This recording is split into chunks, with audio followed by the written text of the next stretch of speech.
Hi everyone, welcome back to my YouTube channel. My name is Emily, and in today's video I will be sharing with you how I created this beautiful fairy tale gift box. I use this collection from, I believe it was Simple Stories, and I have a ton of beautiful pattern papers that really are speaking to me when I'm creating.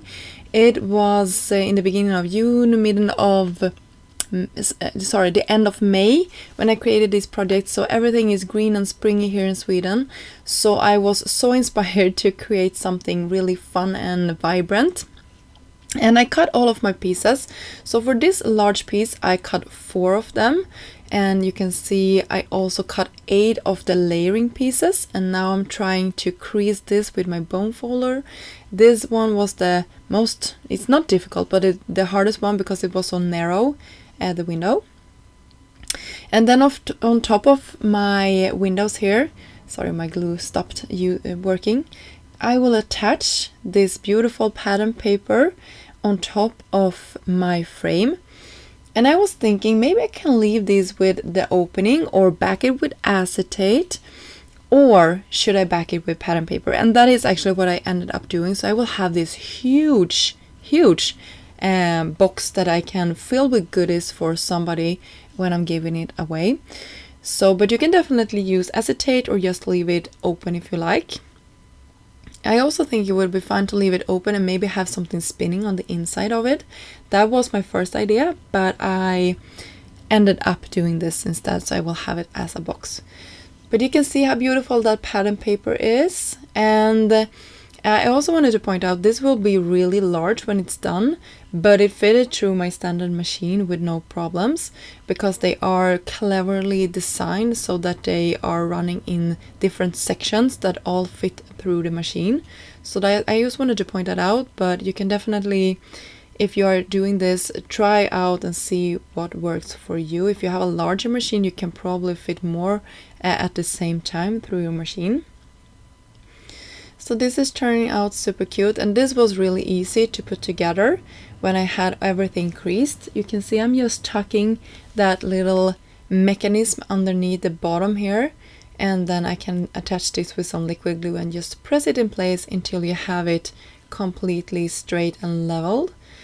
And you can also see that 2 of the sides I didn't have enough pattern paper with that beautiful flower.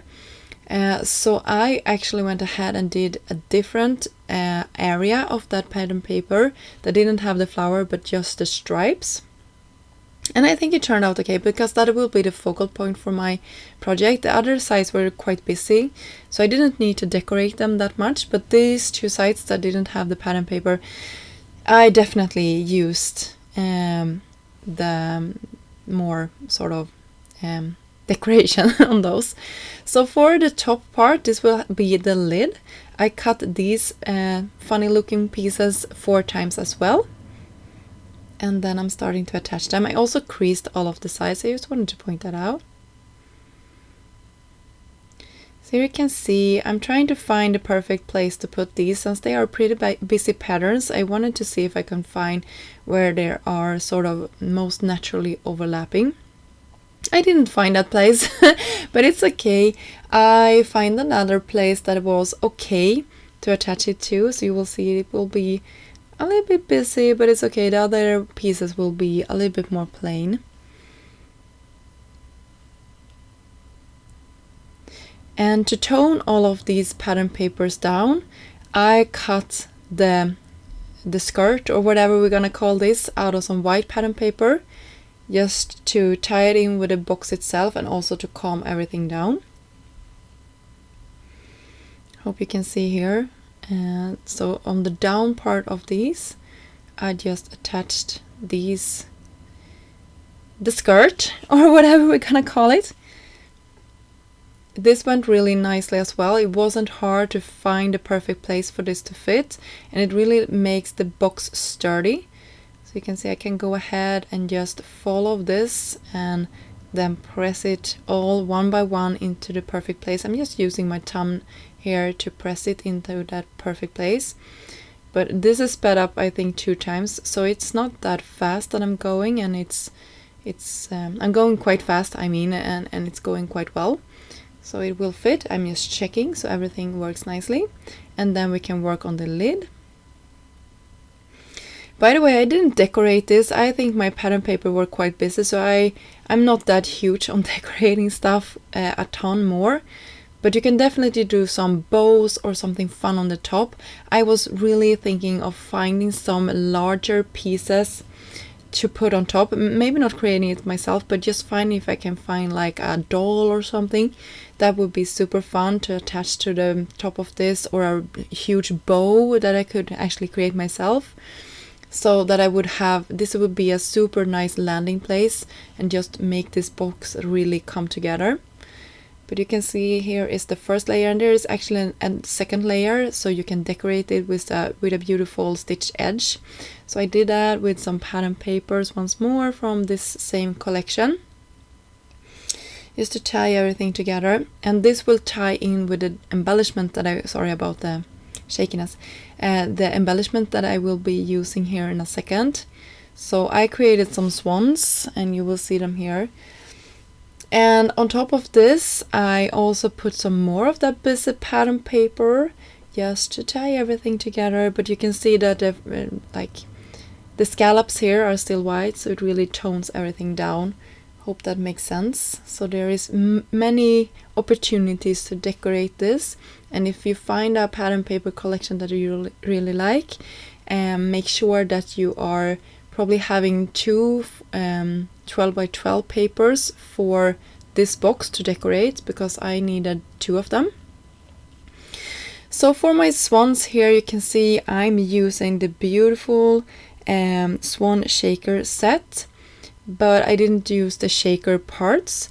You will also see that I created 2 pairs of swans, the white down below, the one you can see on camera. I will share another video with those. That will be a really cute slimline card coming up, if it's not already out there. But for today, I'm using this beautiful pattern paper and the gold cardstock on the back.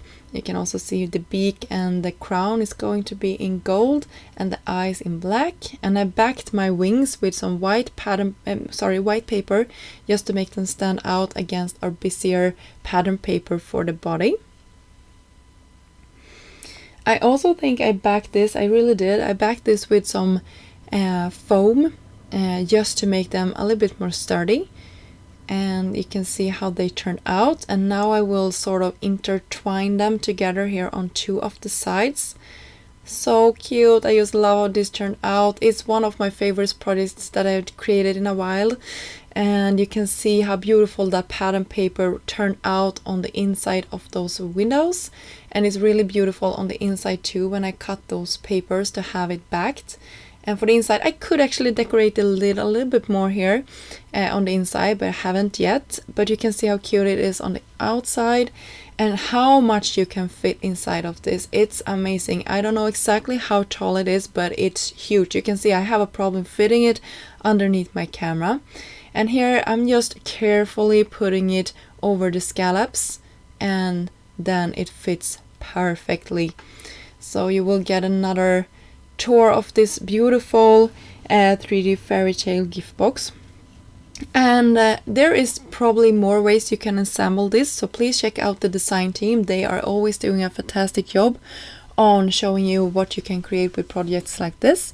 So please go ahead and do that. I will have links down below for Scrap Diva's website, and you can also use my coupon code if you like to use it and save 10% off your purchase. Until next time, have a great day. Bye!